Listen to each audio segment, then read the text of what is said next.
What's going on, everybody? Welcome back to another episode of the J Area Podcast. I am joined today by my good friend, Dan the Man Hanson. Thank you for coming on again, brother. Thank you, man. Thank you. It's always a pleasure. Always a pleasure. Always a pleasure having you on as well, bro. And I like having you on because you're one of the very few people that I'm able to bounce off of in terms of like our sports talk, whether it's like the NBA or the NFL. Oh, man, I appreciate it. We always have some good conversations. We got some good takes. I mean, it's a good year. The Warriors are doing bad. The 49ers lost the Super Bowl. It's a good year. I mean, for some, I think I think the biggest thing is though, for example, I would always talk with my brother Jared about sports, but Yeah. he and I are very like-minded and we have like the same sports teams. We have the very same sports takes. So we tend to agree like on 98% of everything. So it's always nice to kind of have someone else to bounce off of and counteract and have different opposing opinions, you know? Yeah, definitely. Don't want to have a bunch of echoes, you know? Yeah. No, and you brought up the Warriors losing, which kind of has taken away my time from the NBA. Usually, I love the NBA. I would say basketball is my favorite sport to watch, but with the Warriors kind of having a slow year, it's kind of taken away from my motivation from the NBA. I do keep up with it like with the box scores, but to actually sit down and watch, it has been a minute, bro. So I'm relying on you for all the updates on the NBA at this point. Yeah, I could definitely be the NBA guy. I mean, speaking to the Warriors, it was definitely a rough start. I honestly thought the Warriors were going to be way worse than they are. So I mean, that's a plus. Um, you look at the leadership of guys like Draymond Green. I feel like he's definitely stepped up. I'm not a guy who was a firm believer in Draymond being a leader, but after this year, them pulling this team together to a somewhat decent, middle of the road, play-in contender-esque team, I feel like he deserves that title of being a good leader. Now, what he says off the court always boggles me. His Wembanyama take on his podcast was stupid, ridiculous. But like on the court, I have to respect him as a player. And I feel like the Warriors, man, even though they're not having the greatest season, I feel like in the West, they're a top 3 favorite to win it, in my opinion. What is your take on that? I know you haven't watched much ball this year because the first part of the season, we're tuned into football. But from what you've seen, do you think that the Warriors have some chance of being a contender? What I see from the Warriors is very consistent in their play style, and that's that they kind of play up to their competition while also playing down to other teams that they may think that they have a better shot with. I think on any given night, the Warriors play their best ball, they can beat almost anybody. And I say almost anybody because I've seen games where it's like against Boston where we got blown out by like 50. And I've said multiple times on the podcast, I do think Boston is the favorite. I have them winning the finals this year. But I do agree with your take with the Warriors being a favorite in the West. I think ultimately experience is going to be key. You look at teams that are ahead in the standings, guys like the Thunder, guys like the Timberwolves, they lack that experience that a team like the Lakers, like the Warriors, like the Suns have had in recent memory. A lot of these guys have been to the finals. They have perennial All-Stars. Yeah. They have perennial MVP candidate players. And I think, we spoke off-air about this, but guys like Anthony Edwards and Shai Gilgeous-Alexander, phenomenal talent. I don't think that's up for debate. But they do lack that experience in the playoffs that a Steph Curry, a LeBron, a Kevin Durant has sustained over the course of their career. Yeah, and I agree that with these veterans, they have a higher chance of performing under pressure. The 7 games. This might be Shai's first 7 games, right? First, for if he makes the playoff. Well, they will make the playoffs, but their first 7-game series, that'll be his first. At least as a starting point guard. So I mean, it's a different ball game when you got a game plan for a team, 7 times in a row. I think that's what people fail to see about basketball is honestly, to me, it's not always the better team that wins. It's the better coach that wins, that prepares you to win. The Mavericks, you can't tell me the 2011 Mavericks were a better team than the Heat. Even though they won, a series of 7, they had a better coach. Their coach prepared them. they were more mentally prepared to go into that, to those games and game plan for LeBron and the big three than the Heat were for the old ass Mavericks. You know what I'm saying? So when you look at a team like the Warriors, not only do they got the seasoned vets, but they got the coach. They got experience. You look at the team like the Suns. Devin Booker has had experience, whether that be good or bad. He's made it to the Western. Well, actually, he's made it to the championship. Yep. So that's saying a lot there. And he's shown that he can be decent under crunch time. He made some great plays this year so far. KD is KD. I'm not too sure on Beal, how he's going to be. But I do know for sure that Kevin Durant and Devin Booker are solidified vets. And then you got to look at the Mavericks. Kyrie, Doncic, they're combining for like 70-plus points every single game. I mean, their offense is high octane. So I really think even though the young guys have, the 1 and 2 seed being the youngest, fairly youngest teams in the NBA, excluding like the Magic, I really feel that it's going to be an old man's game this year. It's going to be who is the most seasoned, who is the most ready, who has the best coaching staff, because any team can get it. I think I think even you got to look at the Lakers, man. That's a team that going into it had one of the worst offenses, one of the worst defenses. People are like, what is, Jeannie Buss doing? What is LeBron doing? Because, LeBron, the GM. But, I mean, they've put together a solid squad and a string of wins, and they look dominant. Yeah, and given where they're at in the standings, I don't think that tells the whole story. I know I talked to you about watching the box score, watching the games, but actually sitting down and watching the Lakers play, I feel like that's another team where if they get hot at the right moment, they can easily string off several wins. Maybe get out of the play-in, but whether they're in the play-in or not, I do think that's a team to watch for in the playoffs because they have that experience. They have that leadership and a guy like LeBron. And when you have Anthony Davis, who we watched a game the other night against the Timberwolves, have over 24, 25 rebounds? Like, that's the kind of Anthony Davis that they're going to need come playoff time. Yeah, definitely. Yep. And I mean, that goes for, any key player we're going to need them to step up. Like if you're talking about a Klay Thompson as well, he's going to need to step up. These two, the two guy, like the second option, they're going to need to step up for teams to win. I feel like we're in such a balanced league right now. Your two guy needs to be on top of his game. If your two guy is not on top of his game, your second option is not looking good. Yeah, and I like that you brought that up because you look at the last few NBA champions, and one thing they have in common is that consistency from their role players. Obviously, you have your main guy. You might even have your two guy. But when it starts trickling down to your number 3 guy and to your role players coming off the bench, I mean, you look at how the Denver Nuggets performed. Obviously, you have Jokic, you have Murray, but then you had guys like Aaron Gordon stepping up. And then fast forward to the Warriors, the emergence of Jordan Poole, even though that only lasted for a quick second. And then you had the Bucks, who had Giannis, you had Jrue Holiday, Chris Middleton, even Bobby Portis was shooting the lights out against Phoenix. So it ultimately is a team game. And that's one thing I remember talking to my dad about when we would watch the playoffs every year. He would always ask, who do I have winning the championship? Who do I have as the favorites? And I would always tell him it's one, whoever's the healthiest. Because as we know, the NBA season is a war of attrition. You're going to sustain injuries. You're going to add more mileage to the tank as the season goes on. But the one thing above all else is bench, is depth. Whoever has the most talent in terms of depth goes a long way. And I would much rather have a collection of really good NBA players versus just a team of 1 to 2 MVP caliber players. That's why a team like the 2007 Cavaliers didn't win the finals. They relied on one guy, LeBron. And who was their second best player? Yagauskas? Like, that's not going to get it done. Yeah. And then you brought up I agree. You brought up a really good point with the 2011 Mavericks. One could argue, you said the coaching was good, and I'm not going to deny that. But do you think they were the better team?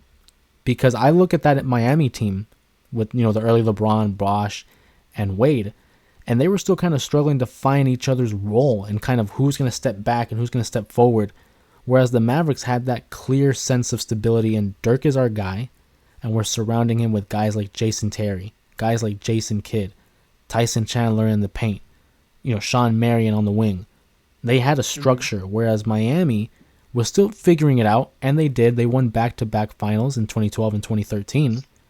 But I think you could argue that it's that structure and that consistency that a team needs in order to win an NBA final. Well, listen, I mean, and that's a valid point. You could argue that they were the better team because they had the stability. But, I mean, let's be honest. They have these guys, Jason Terry, Jason Kidd, who are all out of their prime at this point, who are all on the older side. And I'm not even just talking about seasoned vet. Like, these guys are clearly out of their prime, not the same Jason Kidd, at the Nets throwing lobs to Richard Jefferson. But I think it definitely was more a defensive scheme than it was offensive. Because if you remember, one of the games, LeBron only had like 11 points. Now, I understand what you're saying about the confusion of roles on the other side. But, I mean, if we're just talking about firepower, maybe firepower is a better word for me to say, is that maybe the Mavericks were the better team, but they didn't have more firepower than the Heat and the potential to be a better team. I mean, the Heat had young LeBron, young Wade, middle-aged, I mean, not middle-aged, but, basically prime Bosh, middle-aged Ray Allen. Like, they had some guys. You know what I mean? So it wasn't like their role players were anything to snooze at either, because their role players were, former MVPs. It's crazy. So I feel like you could make that argument that because of LeBron going there and they having too much, they struggled to find their identity. So that's what made the Mavericks a better team. But I mean, there were so many teams that the Mavericks went through in the West that I can't even like the Lakers. They had an established identity and they ran through them, or the Thunder. So, I mean, these are teams that that were good and had established, a rotation, but couldn't get past the Mavericks or couldn't get past the first round of the playoffs. So I think it's more than just an established identity and established roles. I really do feel like it was just not poor coaching, but the Mavericks just outcoached them. They just outcoached the Heat, in my opinion. And speaking of coaches, where do you hold Coach Spo in your coach rankings? Because I feel like in recent history, his positioning needs to be updated. I think so too. I think Spo has definitely accumulated a great level of respect in my book for not only being able to have the Miami Heat in the position they've been in. The only issue with them is finishing. I mean, obviously with the Miami Heat, big three with LeBron, Wade, and Bosh, they were able to get to the finals 4 straight trips and win 2 in the middle of them. But he has taken the team to the finals with the Jimmy Butler era as well. He was there when they had Shaq and Wade. I don't know if it's a fair comparison, but it's probably the quickest one I can come up with is like a Mike Tomlin, whereas he has that level of respect of his players and their perennial playoff teams. These guys are always contending. They're always in the conversation. Do they win all the time? No, but neither do the Steelers. But they have that level of credence and that reputation that precedes them. And I feel like Eric Spoelstra for sure is in the Hall of Fame. That's not up for debate. But if you go back to the NBA a couple years ago had their top, what was it, 75 players? Yeah, not something like that. Yeah, top. Yeah. And they also had 75. some of the best coaches of all time. And correct me if I'm wrong, but Spo was on that list. Yeah, and I agree. And he's still coaching, so it's like he can only build upon the legacy he already has. Yeah, and I would agree with that. He's a young guy. He's fairly young. He's not as old as Popovich, and he made his mark at a young age, and he has room to grow. I think Mike Tomlin is a perfect comparison because they're great regular season coaches. I don't think you can say, other than maybe Belichick, and we're just going off of winning seasons, I don't think there's a better regular season coach than Mike Tomlin in football. And so I think Coach Spo was able to just get them to the playoffs, just getting them there is what – and it's a little different for basketball because, they're playing more games. And we've seen the Heat see more success in postseason than they have regular season. But I still feel he's one of the greatest regular season coaches of all time. Do you have him in the same conversation as Phil Jack? You have him above Phil Jackson? Like, who's your GOAT? Popovich, Spo, Coach, Pat Riley? That's an interesting point. I've never really taken the time to think about it. If I like, you'll probably hear me think out loud right now. So the names that Okay. come immediately to mind is like a Phil Jackson and a Pat Riley. I do like Popovich, but we've seen what Popovich has worked with when he didn't have a Parker, he didn't have a Ginobili, he didn't have a Duncan. Even when he had a DeRozan, you've seen what he's done without. I feel like Popovich's comp would be much more of a Bill Belichick in that sense, because once his key guys were gone, what did they achieve? You know. Yeah. So Yeah. that leads me to like a Pat Riley and a Phil Jackson. Both had their own respective schemes, their own respective systems, if you will. But I look at it at the sense of culture. And you can't argue Pat Riley and his legacy, his intent, as well as his inspiration and his influence. Because he was able to go to the Lakers and earn that head coaching job, which wasn't his to begin with. And he had to balance personalities like a Magic Johnson, like a Kareem Abdul-Jabbar, in a city like LA, and ultimately helm the Showtime Lakers and become a dynasty. And then where does he go? Where does he go from there? He moves to New York, the Knicks, another big city with guys like a Patrick Ewing, like a Charles Oakley.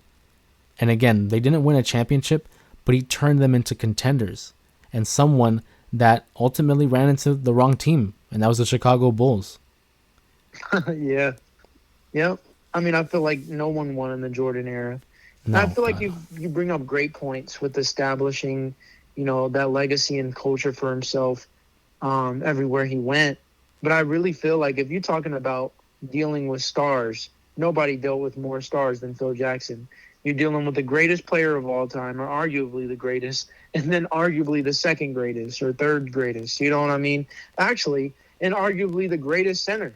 So, I mean, like, You he could had to deal argue. with all those things and more. I was gonna say you can argue that's what that could easily be the average NBA fans 3 out of their top 5 all time. Yeah, You know. literally. Literally. And with that being said, he was under more pressure to win, I believe, than Pat Riley was or any coach because, his own GM at the Bulls wanted him gone. So when you have, when you don't even know when you're going to be re-signed the next year and you're winning championships, that's saying something about your coaching, being able to turn around Bulls who are perennial losers, even when they had a young Jordan, turning them around into a dynasty, creating the triangle offense, or rather making it more infamous throughout the league and a lot of college offenses as well. I mean, he established something tactically. He established something physically, then the legacy with Jordan. And, I mean, he even won one as a player. So, I mean, I don't know. I got Phil Jack as my number one. I would agree with the Greg Popovich is that once he lost those key players, he's had great players around him and still hasn't been able to get it done. Um, so I got Greg Pop out of this combo, Mhm. but I would definitely agree with the 1-2, you know, Riley being number two, number one being Phil Jack.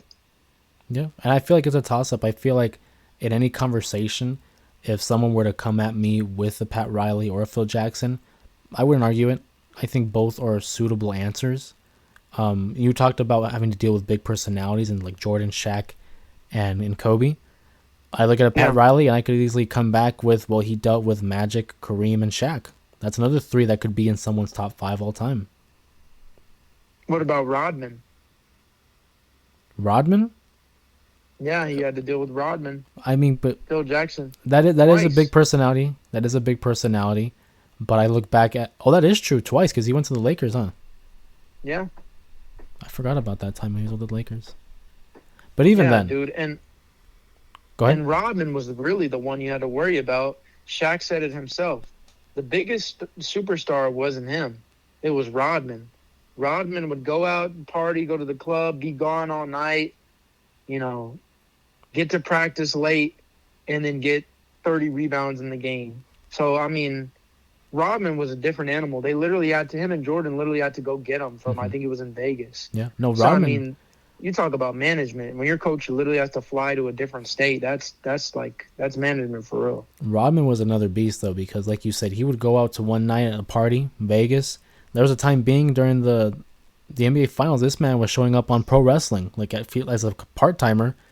He was out in the ring wrestling, and he had to go travel back to Utah for the NBA Finals. Like, that's unheard of. Like, the only other person you could probably put that with is like a Deion Sanders, who had to play the World Series and play in the NFL, but not to that extent, where it's like it's two drastically different things. And Rodman, being, you know, the character that he was like a ticking time bomb. You just didn't know when he was going to blow up or what was going to happen.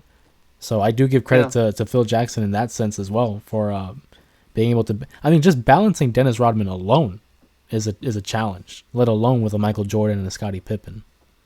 Yeah, especially when they didn't like him. You know, that's the thing. People forget that he comes from the same bad boy Pistons that, you know, in Michael Jordan's own words, he said that they were, you know, a-holes. So, I mean, if Michael Jordan doesn't mess with them, how are you going to get your best player, you know, to get with the guy who beat you, you know? So Phil Jackson was able to do that and handle that all pretty well, regardless of, you know, past encounters. Mm-hmm. No, and then we talk about coaching, and I know we had a comp of Mike Tomlin with Eric Spo. Speaking of Mike Tomlin and the Pittsburgh Steelers, what do you make of their changes at quarterback? Oh, man, I love it. I think Russell Wilson is you know, we talk about game changers and playmakers and game managers. I mean, he's all of the above. He can manage the game to win it, you know, while he's ahead. He can be a game changer to win while they're behind. He can make plays in tough decisions and tough, you know, situations. He can throw the ball. He can beat you with his legs. And like RG3 will say, he'll beat you with his mind. Mm-hmm. So, I mean, he's on all fronts. He's a great quarterback. I got him as a top 10, you know, of all time, Hall of Famer. I think he deserved a chance, you know, at a team who was willing to build and put pieces around him. The Broncos wanted him to win with absolutely nothing, and when they didn't get any results, they gave him the boot. And I don't like that from them. It seems very – I don't even want to put the race card out there, but it just seems very racially motivated. It seems like they had a – if it wasn't racially motivated, it was a personal vendetta. They didn't like Russell Wilson or something, because he's – even if you don't like the corny antics of Russell Wilson, he's a stand-up guy. You know, he's humble on and off the field. He's a hard worker. He's a champion. So, I mean, you got to respect the winner. If Joe Flacco is still in the league, there's no way that, you know, Russell Wilson was jobless for a couple of weeks or however long it took for him to get signed. No, I think if anything, with the situation with Denver, they basically looked at him as a scapegoat. There's always going to be a fall guy, you know? Yeah. And given what happened in Denver, because even at times, there were games where Denver was in it. Like, they had a stretch of games where they were winning. They beat the Kansas City Chiefs one game. You know what I mean? Like, they had played good football for a stretch. It just ultimately didn't come together for a playoff run. Yeah. And, I mean, I feel like they didn't give them enough time. They didn't give them enough pieces. But I think the Steelers would be a perfect fit. You got a coach that looks just like you, not that they look alike, but, you know, you got a coach who's supporting you, you know, ethnically. You got a coach who's a winner, and they've been putting pieces around him. Even Justin Fields, getting a backup quarterback, even though they said that they're not going to compete for a starting position, you're always competing for a starting position, whether it be that guy or some guy they could draft next year. So I feel like it lights a fire under his tail, so that if he were to, which I don't believe he would, but if he were to get comfortable, hey, young buck is, you know, gunning for your spot too. I really like that. I think it's the perfect scenario, though, for both Justin Fields and Russell Wilson, because you're combining them with a coach who has the experience, who has the pedigree, and certainly has the maturity to deal with not only a young quarterback in Justin Fields, but a veteran in Russell Wilson. So this is a perfect opportunity for Wilson to kind of showcase himself and demonstrate that, hey, I am still that guy. I've won a Super Bowl. I've been in consideration for an MVP on a couple occasions. And if this were to be the perfect scenario for Pittsburgh, you get a couple good seasons out of Russell Wilson. Again, still in contention because the Steelers seemingly are always in contention. And in the moment, while Wilson is, doing his thing, you have a young quarterback like a Justin Fields waiting in the wings. Because you can look at their play style, both can make plays with their feet and are decent throwers. I'm going to say Russell Wilson's a really good thrower.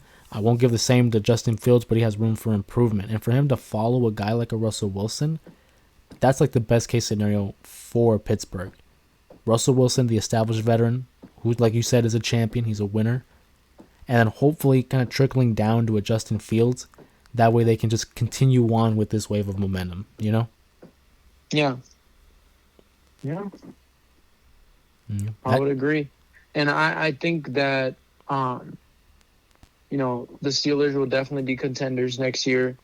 I feel like there's a lot of big moves. Like, how do you feel about all these running backs going everywhere and stuff? Because I know running backs are usually supposed to be staples for teams. They don't move that often. According to Tiki Barber, Saquon is dead to him and the Giants fan base. Would you agree with that sentiment? And how do you, if you were a Giants fan, would you feel betrayed that Saquon left? That one is crazy, in my point. For Tiki to come out and say that, one, you're just making it like more personal. Even, like, I don't know, I read it off of print. Like, I read the words. I didn't hear him say it, so I don't know what tone he would have used. But if you're going to use that type of language in the sense that you're dead to me, I'm going to assume that's a negative connotation and not a playful one,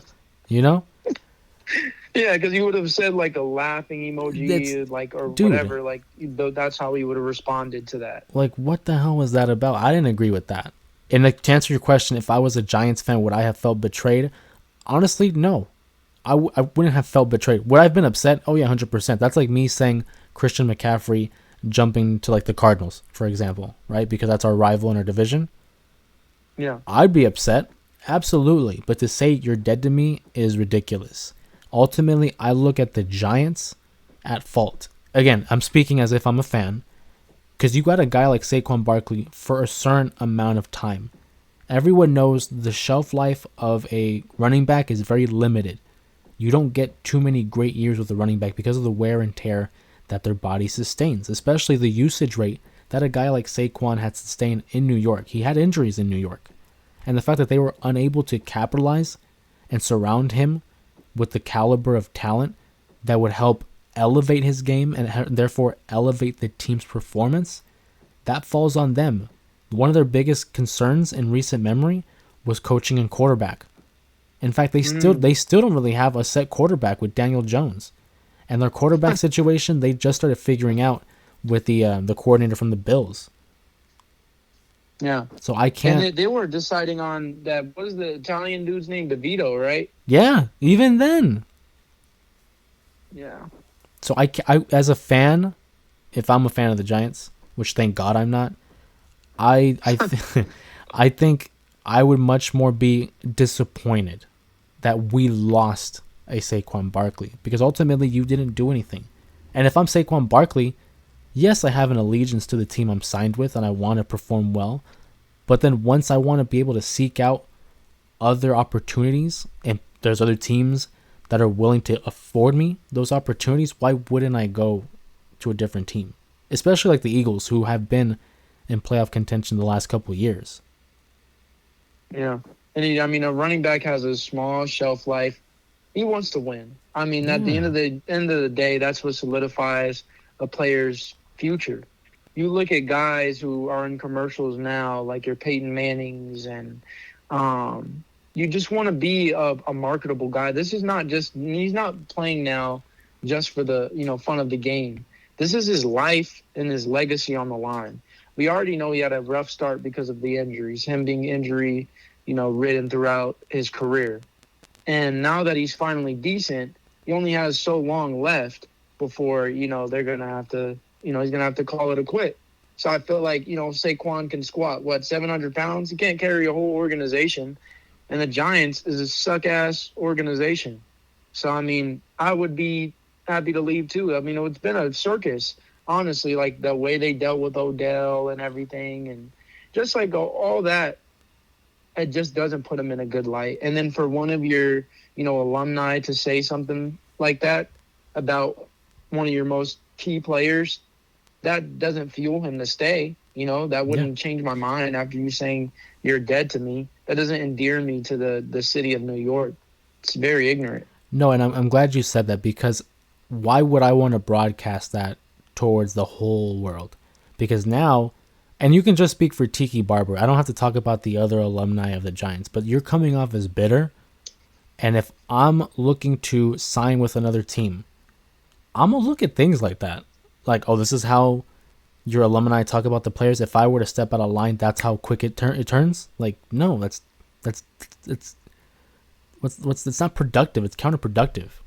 I'm trying to welcome teams or welcome players to my team to build the best team possible. But the moment someone steps away and kind of wants to think about themselves for a second, you're dead to me. It's like Tiki Barber, who was talking about you 2 weeks ago. Like with all respect, he's not even the best barber. He's not even the best brother. Exactly, Rondé Barber. Like, I just, with all respect to him, because he was in the NFL, like, I'll give him his credit. But, like, realistically, who was talking about him 2 weeks ago? Nobody. No one. Nobody. It's all that clickbait, bro. That's all it is.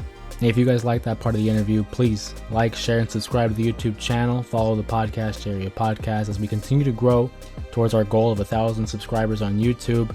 And you can find next week's episode, same time, same place, same YouTube channel, for the second part of our lengthy conversation about the NBA and the NFL. I always look forward to these conversations with Daniel, as it allows me an opportunity to catch up in the world of sports, as well as present another facet of entertainment to you guys. So be sure to look out for that episode next Wednesday, same time, same place, for part 2 of the interview with Daniel. Appreciate you guys.